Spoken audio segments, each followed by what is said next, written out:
par ici, j'espère que vous allez bien. Moi j'avoue que je suis super contente à l'idée de la vidéo que je vais vous proposer aujourd'hui, donc j'espère qu'elle vous plaira autant qu'à moi. C'est une vidéo dans laquelle je vous propose de me suivre tout au long d'un projet couture, mais pas que, puisque je vais me lancer dans la réalisation de mes premiers bijoux en résine et je vous propose de me suivre pas à pas dans cette nouvelle aventure. Alors pour la petite histoire, j'ai rencontré Perle & Co au Do It Yourself Festival. Je vous remets la petite vidéo ici dans laquelle je parle de cet événement.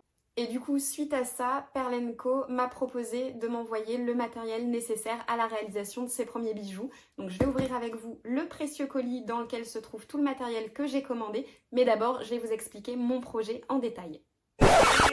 Mais avant ça, je fais un petit arrêt pour présenter Perle & Co à celles et ceux qui ne connaîtraient pas par ici. Donc Perle & Co, c'est le site de référence de matériel de do it yourself. Ça part des bijoux jusqu'au matériel de déco et j'en passe. D'ailleurs, il y a même des tutoriels pour vous permettre d'apprendre différentes techniques. Il y a une tonne de références sur leur site qui est très inspirant pour créer, donc je vous invite vraiment à aller y faire un tour. J'enchaîne avec la suite de la vidéo. Et je dois avouer que je suis assez fière de moi puisque pour l'occasion, j'ai réalisé mon premier mood board sur Procreate et je suis plutôt fière du résultat. Je vous mets la photo juste ici, je pense que je vais l'agrandir en plein écran pour que vous puissiez bien la voir tellement j'en suis fière. Mais bon, je m'égare, c'est pas le sujet de la vidéo. Donc pour ce mood board et ce projet que je vais réaliser, je suis partie du patron Carthagène de Pauline de Cute & Sue, donc je vous mets le lien juste en dessous. C'est un modèle que j'avais déjà réalisé, je vous mets la photo juste ici. Et j'adore cette robe, vraiment, elle est facile à porter, elle est agréable à porter. La seule petite chose sur laquelle je vais faire attention lors de la réalisation de cette nouvelle robe, c'est les manches que je trouve un peu courtes, parce que moi j'aime bien les manches bouffantes qui viennent un petit peu parfois manger la main. Donc je vais les rallonger légèrement pour que ce soit le cas. Et pour le tissu, je suis partie sur cette merveille dont je vous mets le lien juste en dessous de la vidéo. De toute façon, je vous mettrai vraiment tous les liens liés au matériel que je vais utiliser dans cette vidéo juste en dessous pour que vous puissiez vous y retrouver. Mais voilà, le tissu, la base pour cette création. Et donc autour de cette robe, comme vous avez pu le voir sur le mood board, je vais faire des petites boucles d'oreilles. Je vais aussi réaliser une ceinture, je vais créer mes propres boutons. Et s'il me reste assez de matériel pour, je ferai aussi un petit bracelet. Mais allez, je passe à l'ouverture du précieux colis parce que je vous ai attendu pour ça et j'avoue que je suis un petit peu impatiente de voir le matériel que j'ai commandé et de pouvoir aussi m'y mettre. Donc on va sans tarder ouvrir le précieux colis. Et c'est parti, colis ouvert. Alors je vous montre l'intérieur quand même parce qu'ils ont un sublime papier avec des petits chats dessus. Et je sais déjà que ma poupette va adorer venir les colorier parce que j'ai vu sur leur compte Instagram une petite vidéo dans laquelle ils colorient les petits chats et je me suis dit ah non, mais ça, ma poupette elle va kiffer. Bref, c'est pas non plus le sujet de la vidéo. Allons-y. Je ne l'abîme pas du coup. C'est hyper bien emballé. Je vous montre. Hop, voilà. Donc du coup, à l'intérieur, j'ai pris le moule pour pouvoir réaliser les maillons moi-même. Vous avez le creux ici et donc vous pouvez réaliser deux types de maillons. Des maillons qui sont ouverts pour les assembler les uns aux autres et des maillons qui sont ici fermés. Ça, je pense que si on veut réaliser par exemple des boucles d'oreilles, à ce moment-là, en fait, on vient réaliser un maillon qui est fermé. On met un autre petit maillon qu'on vient assembler comme ici, un peu sur cette boucle d'oreille ici. Vous voyez le petit maillon intercalaire et on le met à la perle de fixation et ça peut faire une idée de boucle d'oreille. Bref, à voir par la suite, parce que c'est pas celle que je vais réaliser aujourd'hui. Et ensuite, donc j'ai pris ce moule-ci, qui est un moule demi-lune. Donc même chose, hein, je vous mets le lien en dessous de tout ce que je vais utiliser comme matériel pour que vous puissiez retrouver directement tout ça sur leur site et que ce soit plus simple pour vous. C'est un moule lune. Là, vous avez la lune pleine, un quart de lune, etc. Bref. Et du coup, moi, je vais utiliser celui-ci pour faire mes boucles d'oreilles. Donc, je vais en faire un en pâte filmo et les deux autres en résine avec ce moule-ci. Et je vais les assembler les uns aux autres. Ensuite, je vais venir mettre la petite barre juste en dessous. Et ça va venir faire ma boucle d'oreille. En tout cas, c'est l'idée que j'ai en tête. Et en termes de moule, j'ai aussi, comme je le disais précédemment, celui qui permet de celui qui permet de réaliser les boutons. Donc vous avez le rond ici. Et ils sont vraiment top parce que vous avez les trous pour pouvoir enfiler votre fil qui sont déjà faits. Donc il n'y a pas besoin en fait de venir percer le rond par la suite, puisque du coup à ce niveau-là, il n'y aura aucune résine qui viendra se glisser. Et ça c'est plutôt top. Je suis agréablement surprise parce que j'étais pas sûre d'avoir bien compris que ce soit le cas en commandant sur le site, donc j'adore. Ensuite, donc, il y a bien sûr le nécessaire pour réaliser la résine. J'ai ensuite pris des feuilles d'or et des paillettes parce que sur les deux maillons du bas de ma boucle d'oreille, j'aimerais incruster de la dorure. Alors j'espère que je vais y arriver. Je savais pas trop si je partais plutôt sur les feuilles ou sur les paillettes, donc je verrai un petit peu le rendu des deux et en fonction, je me déciderai. Ensuite, j'ai bien sûr la pâte Fimo qui va me permettre de réaliser la première perle de ma boucle d'oreille. Donc j'ai deux modèles de pâte Fimo, le modèle professionnel et le modèle soft, parce qu'il paraît que le modèle professionnel est un petit peu plus dur à utiliser que le modèle soft. Donc on verra, je ferai un test avec les deux et je vous dirai mon point de vue par rapport à ça. Et du coup, pour aller avec la pâte Fimo, j'ai bien sûr pris le petit rouleau qui va permettre de l'étaler. Et là, je vous partage un grand moment de solitude puisque je me rends compte qu'il manque deux éléments importants à ma commande. Je reprends du coup l'unboxing là où j'en étais. Entre temps, j'en ai profité pour aller faire un petit piercing à mon nez puisque du coup, je n'ai pas pu tourner la vidéo le week-end dernier comme c'était prévu. Mais j'en ai profité aussi pour tester les futurs patrons du Camélia Rose que je vous montrerai sûrement dans la vidéo Parlons Couture. Mais bon, c'est pas le sujet, on va en revenir comme je le disais à l'unboxing puisqu'entre temps, j'ai pu récupérer donc les précieuses lames que je cherchais, donc qui permettront par la suite de venir couper la pâte Fimo pour ensuite la modeler, comme je le disais précédemment, dans les petits moules lune pour pouvoir venir faire le premier étage de ma boucle d'oreille. Ensuite, donc j'ai également, et ça par contre c'est pour la résine, les différentes couleurs qui permettront de venir colorer les deux étages suivants de ma boucle d'oreille, mais aussi de venir colorer les boutons de ma robe. Alors je vous montre du coup les couleurs qui sont dans le kit. Il est vraiment bien fait parce qu'il y a toutes les couleurs en fait en soi. Vous avez du coup le rose, le rouge, l'orange, le jaune, bref. Toutes les couleurs qui sont là. Moi je vais principalement utiliser celle-ci, je pense peut-être un petit peu de violet, à voir au moment de la confection des boutons. Mais en tout cas pour les deux étages de ma boucle d'oreille, je vais rester sur ces couleurs-là. Ensuite, et toujours pour la résine, donc il y a la petite lampe UV. Alors si vous avez une lampe UV qui permet de faire les ongles chez vous, vous pouvez très bien vous servir de cette lampe-là. Mais moi j'ai préféré, oula, c'est le fil, en acquérir une nouvelle puisqu'elle est beaucoup plus adaptée pour pouvoir réaliser les bijoux en résine. Donc vous avez les deux petits pieds en dessous et puis la lampe UV vient se poser comme ça juste au-dessus de votre ouvrage pour venir faire durcir la résine et faire en sorte que ça tienne par la suite. Et je la trouve trop mignonne. Elle se branche en USB, donc soit directement à un ordinateur, soit si vous avez un adaptateur pour prise, ça se branche aussi simplement que ça. J'ai ensuite pris ce petit outil qui permettra de venir forer les boucles d'oreilles, donc c'est-à-dire de faire un trou sur les maillons en résine pour pouvoir ensuite les passer dans les maillons et monter la boucle d'oreille par la suite. J'ai ensuite pris le tapis polymère qui va me servir de support pour réaliser mes bijoux. J'ai aussi pris différentes feuilles de papier à poncer pour poncer la pâte Fimo une fois réalisé le premier maillon de ma boucle d'oreille. Et j'ai ensuite reçu toutes les breloques qui me permettront de faire le montage de mes différents bijoux. Donc d'abord les clous et les fermoirs pour les boucles d'oreilles. Alors je vais les mettre ensemble. Donc le petit clou tout simple et le fermoir, en double bien sûr. J'ai ensuite pris les deux tiges qui sont là, donc c'est les tiges qui viendront finir ma boucle d'oreille. Elles viendront pendre en dessous des 3 étages, donc le premier en Fimo et les deux autres en résine, et puis après le petit pendant qui est là. Ensuite j'ai pris le lot de maillons qui est là, qui viendra s'interposer entre chacun de mes étages de boucle d'oreille. Et après, donc pour ce qui est de la ceinture et du bracelet que je viendrai faire, j'ai pris 2 petits cœurs pour le fermoir. L'autre côté de mon fermoir, c'est ce petit mousse-coton. Donc ça viendra s'embriquer l'un dans l'autre comme ceci. Ce qui est plutôt pas mal je trouve. Et après, j'ai pris différents maillons pour pouvoir réaliser ma ceinture. Donc il y a ceci dans les tons roses.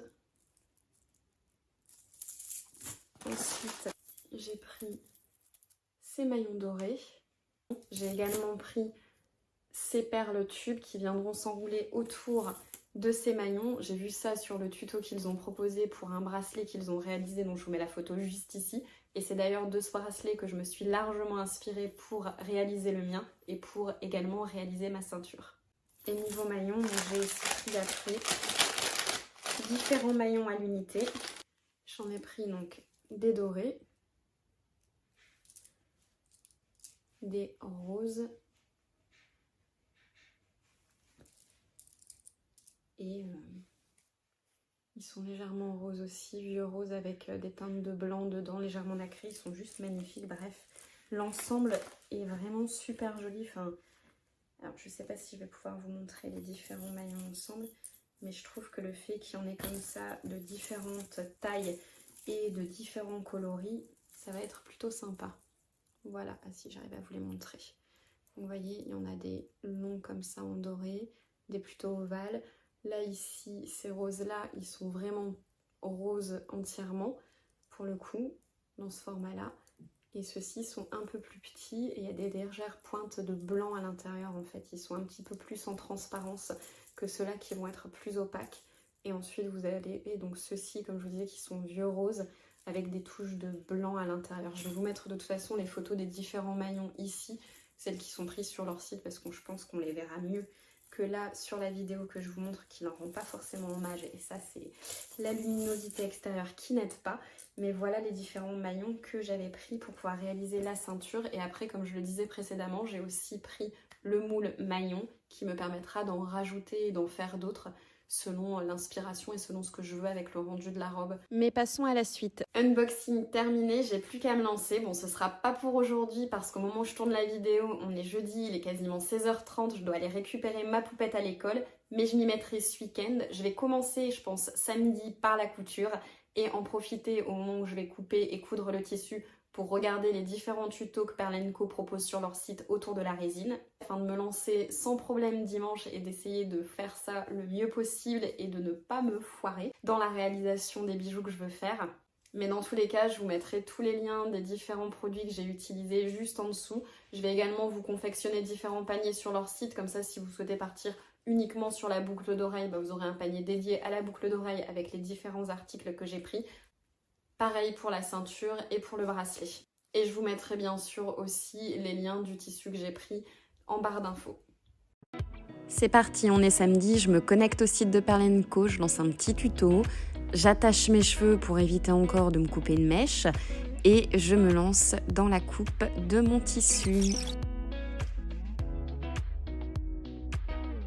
Bon, je devais être un peu déconcentrée parce que j'ai mal coupé le tissu et du coup il y a 2 pièces que j'ai dû recouper 2 fois.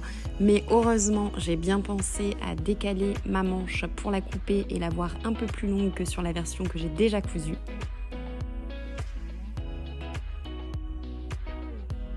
Du coup, avant de passer à la couture, je prends le temps de relire le livret de montage en buvant un petit chocolat.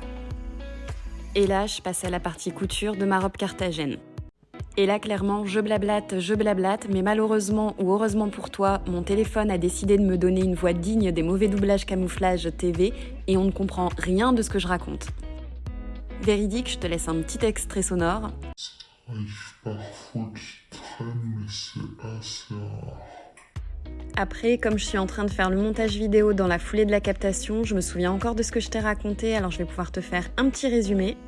Pour commencer, je te parle de ce super mini fer à repasser et de ma Jeannette dont je suis super fan. Je trouve ça super pratique pour venir thermocoller mes pièces sans avoir besoin de sortir ma centrale vapeur et ma table à repasser. Ensuite, je te parle de l'AEF parce que le samedi choisi pour filmer et coudre ma robe, c'est celui où il se tient. Du coup, dis-moi en commentaire si tu es allé et ce que tu en as pensé. Moi, je dois avouer que j'ai une préférence pour le CASF. L'AEF, je l'ai fait l'année dernière et j'ai trouvé que c'était plus tourné tricot que couture, donc moins intéressant pour moi. Et il y a clairement moins de monde que j'y connaissais à y croiser. Et il faut aussi avouer que la grève SNCF a fini de me dissuader d'y aller, donc ce sera rendez-vous au prochain CSF pour moi. Après, je te parle aiguille, le tissu utilisé est un peu fragile, je me suis rendu compte en le surjetant avant de le laver, car certains endroits, le passage de l'aiguille avait abîmé le tissu en laissant quelques traits blancs. Alors pour éviter d'avoir le souci pendant la couture, j'utilise une aiguille Microtex. C'est une aiguille dont la pointe est plus fine et plus pointue que les aiguilles standards et elles sont donc plus adaptées au tissu fin et fragile. J'en profite aussi pour te parler du mini petit meuble que j'ai au-dessus de moi, dans le tiroir duquel je range mes ciseaux et tout ce qui est pointu et au-dessus duquel j'ai mis mes épingles pour éviter que ma poupette ne joue avec. Ah oui, je te montre aussi le petit coquetier que j'ai détourné pour mettre mon mini coussin à aiguille dans lequel je les plante pendant la couture. Je l'ai trouvé en Belgique chez Famille Flora et je le trouve trop choupinou. Et je finis par te parler de cet outil magique qui permet de faire de beaux angles sans abîmer le tissu quand tu remets ton ouvrage sur l'endroit. Là en l'occurrence, je suis sur la couture des poches. Et je te montre la première poche que j'ai cousue et comme j'étais pas concentrée pour la coudre, j'ai dû découdre pour recommencer. Ce qui m'a fait me dire qu'il est peut-être temps de me concentrer, alors je me suis mis en route une nouvelle vidéo Perle & Co autour de la résine et je me suis lancée dans la couture.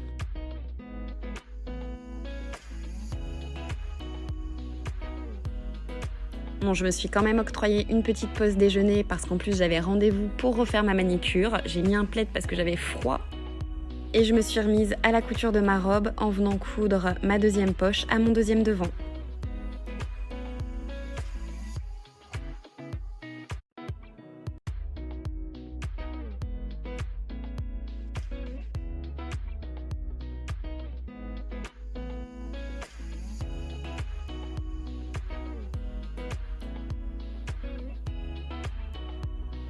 Robe terminée, je suis trop contente, j'ai enfilé un body, des collants et un short de danse, celui que je mets sous toutes mes robes pour ne pas prendre le risque de montrer mes fesses.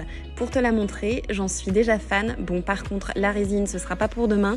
J'ai bien fait de suivre les tutos vidéo, j'y ai appris que la résine et les colorants que j'ai choisis ne vont pas du tout ensemble. Bon, il n'y a pas à dire, Perle & Co c'est vraiment du rapide. Je les ai contactés mardi pour voir avec eux parce que la résine que j'avais n'était pas compatible avec les colorants. On est vendredi et j'ai déjà reçu le matériel qui va me permettre de poursuivre mon projet.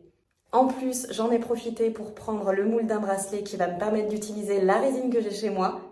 Le temps de remonter, je vous montre tout ça. Nouveau petit unboxing du coup.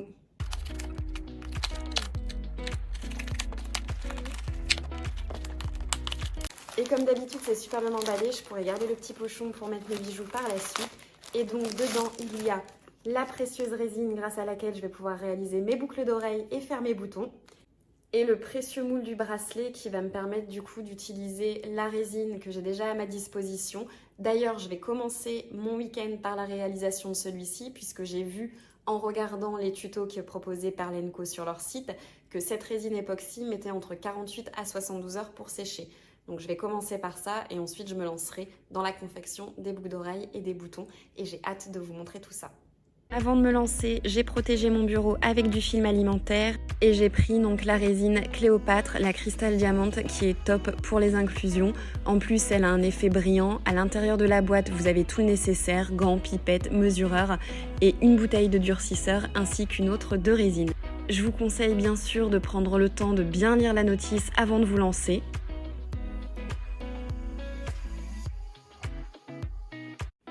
Je commence par enfiler les gants et c'est parti. Je mets une dose de durcisseur pour 2 doses de résine en me servant du mesureur fourni dans la boîte.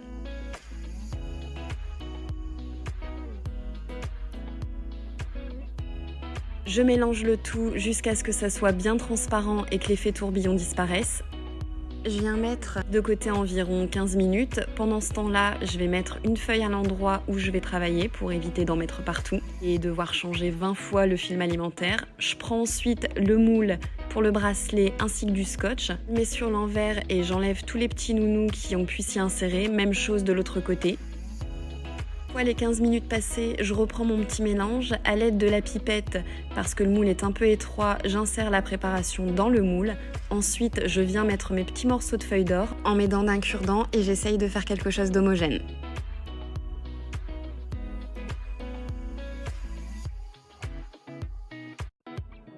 Comme j'ai l'impression que mon moule manque un peu de résine, j'ai refait un peu du mélange, la moitié du dosage précédent, et je viens compléter. Ensuite, je vérifie la répartition de mes feuilles d'or et j'agite un petit peu le moule pour bien répartir. Je nettoie à nouveau et je le laisse de côté. Sans toucher, pour 48 à 72 heures, je pense que ça va être le plus difficile, mais j'ai de quoi m'occuper puisque je vais passer du coup à la réalisation de mes boucles d'oreilles. Je vais commencer par le premier étage en pâte Fimo. Du coup, j'installe mon tapis en polymère Perlenco. Trop beau et hyper pratique avec les différents gabarits de forme, le quadrillage gradué permettant de mesurer et sa matière en silicone qui permet à la polymère de ne pas coller au tapis. Ensuite, je prends ma pâte Fimo couleur magenta. J'ai la version soft et la version pro. Mais pour une première, je vais partir sur la soft qui est apparemment plus facilement malléable. Avant de commencer, je vous conseille de bien lire la notice également. Il y a de précieux conseils pour l'étape de cuisson. Je m'équipe ensuite de mes lames, d'un rouleau pour pâte Fimo et de mon moule lune, qui me servira également pour la résine. Et c'est parti! J'ouvre ma pâte Fimo. À l'aide d'une des 3 lames, je vais venir en séparer 2 boudins, que je vais ensuite rouler en boule homogène entre mes mains. Je rentre cette boule dans le creux de la demi-lune que je souhaite utiliser. Et à l'aide du rouleau, j'étale pour que ça fasse l'épaisseur du moule et que ça épouse bien la forme. Je démoule, avec la lame j'enlève le surplus. Je replace dans le moule, j'étale à nouveau avec le rouleau. Avec la lame, j'enlève le surplus en faisant attention de ne pas appuyer pour ne pas couper et abîmer le moule. Et je fais ça jusqu'à ce que je sois satisfaite du rendu.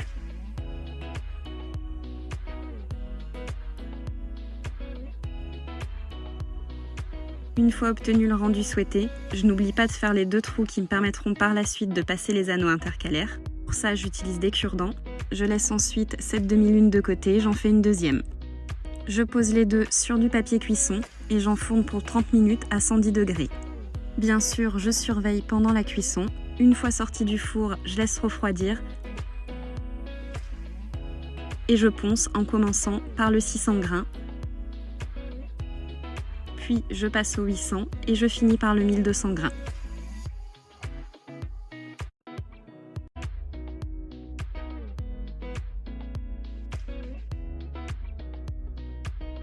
Ensuite, à l'aide d'une Dremel et d'une pâte spéciale pour le polissage, je viens polir chacune de mes 2 pièces.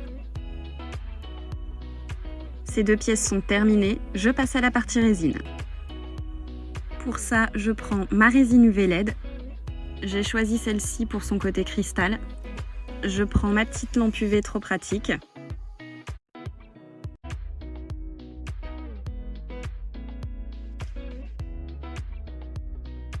Le même moule en silicone que celui utilisé pour faire les lunes en pâte Fimo. Pensez d'ailleurs à bien le nettoyer entre 2 utilisations. Les colorants.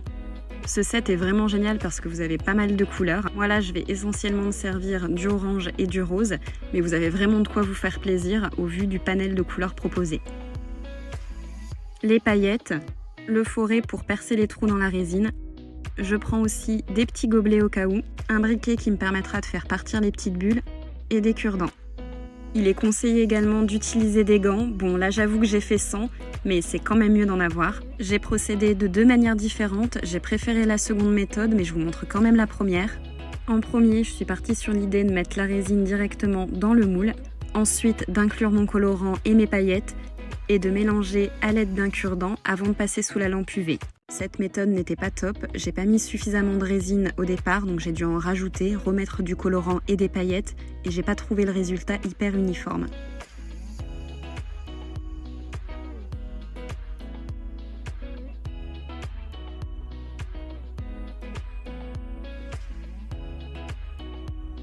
Du coup, j'ai changé de méthode.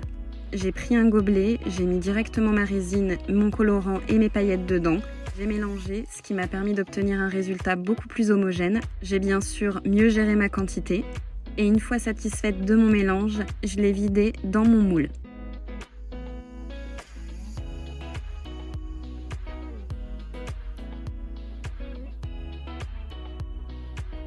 Je me suis servi du briquet pour venir enlever les petites bulles qui se sont formées avant de venir passer sous la lampe UV. Comme cette méthode était plus satisfaisante et plus efficace, que le rendu était beaucoup plus homogène qu'avec la première méthode, j'ai refait une boucle d'oreille couleur orange et à paillettes. et j'ai ensuite utilisé la même méthode pour faire mes 2 boucles rose à paillettes.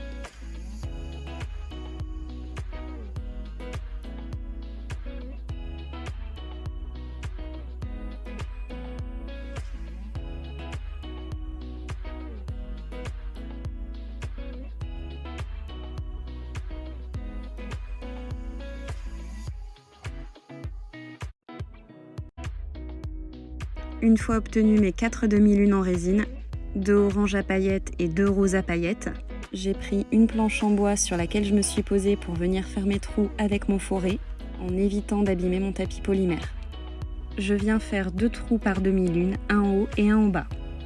Le but étant que les 2 trous soient bien sûr alignés et qu'ils soient alignés entre les différentes boucles d'oreilles également, pour que par la suite le tombé soit bien droit. Une fois les boucles en résine percées, je passerai à l'assemblage. Pour ça, je reprends mes anneaux intercalaires, mes clous d'oreille et mes tiges, ainsi que les 6 demi-lunes réalisées et mes pinces. Je commence par mettre un anneau intercalaire de chaque côté de ma demi-lune en pâte Fimo. Le premier servira à accrocher le clou d'oreille.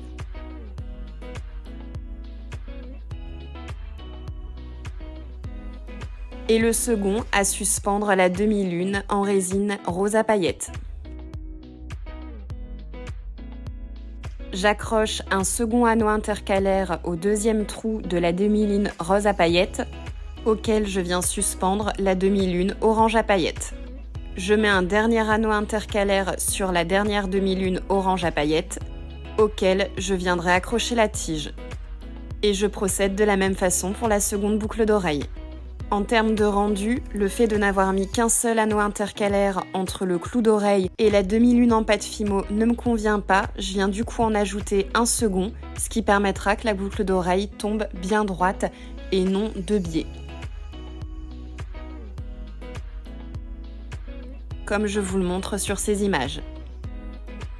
Je fais du coup la même chose pour la deuxième boucle. Et les voici terminées. Je repasse à la résine en matelant au bouton. Je mets la résine directement dans le moule. Le moule est d'ailleurs vraiment bien conçu puisque vous avez la possibilité de réaliser plusieurs tailles de boutons. Ensuite, je vais me servir des mêmes colorants que tout à l'heure mais dans d'autres coloris puisque là je pars sur du rouge, du orange et du violet. Je mets cette fois-ci les gouttes de colorant directement dans la résine qui est déjà dans le moule. Je vais procéder de cette façon-là pour avoir un rendu plus flou, moins mélangé et éviter que les couleurs ne se touillent entre elles.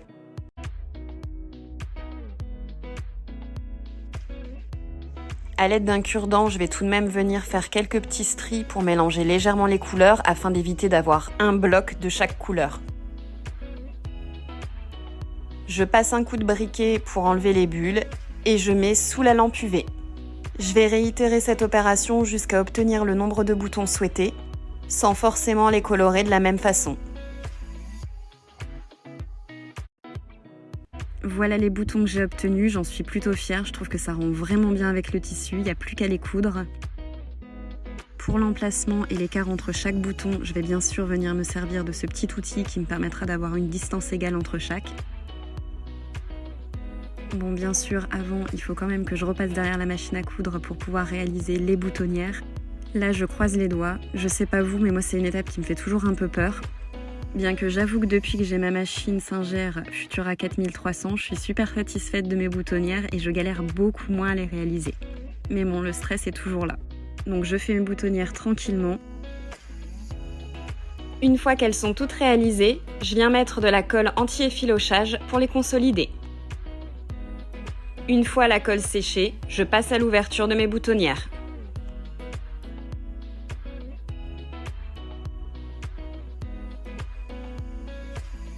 Je peux désormais venir coudre mes boutons.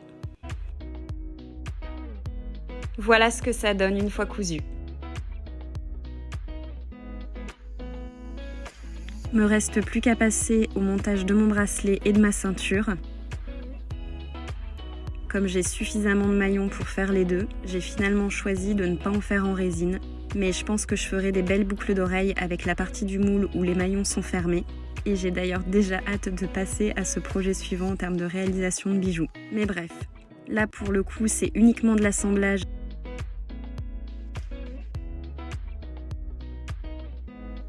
J'assemble les maillons au fur et à mesure en total freestyle, au feeling. J'essaye d'avoir quelque chose qui ronde plutôt pas mal. Même si j'aime bien qu'en règle générale ça se suive, là pour éviter un effet trop rigide entre guillemets, je vais essayer d'alterner au maximum mes maillons pour faire en sorte que ce soit fluide, que ça fasse beau.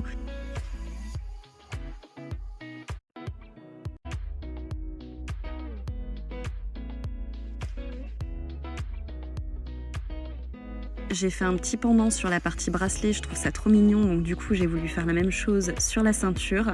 Au départ, j'étais partie sur quelques maillons et un petit bouton à la fin.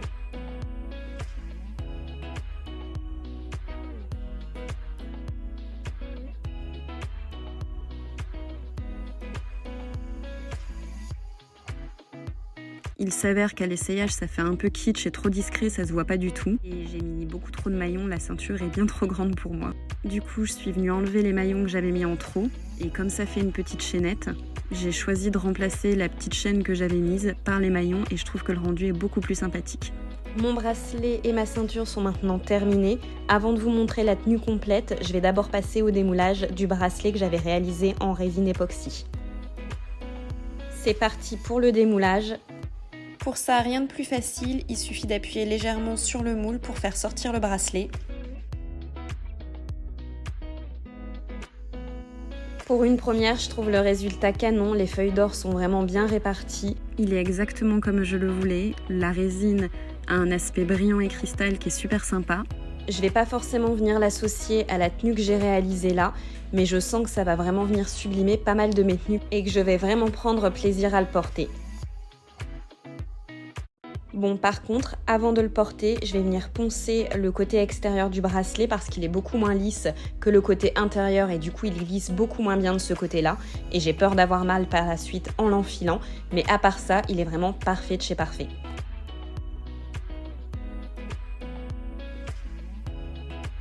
Allez, sans plus attendre, je vais vous montrer la tenue complète que j'ai pu réaliser à partir du mood board que j'ai créé et dont je suis totalement fan. N'hésitez pas à me dire en commentaire ce que vous en pensez, ce que vous avez pensé de cette vidéo et à vous abonner à ma chaîne pour plus de contenu en espérant que celui-ci vous aura plu.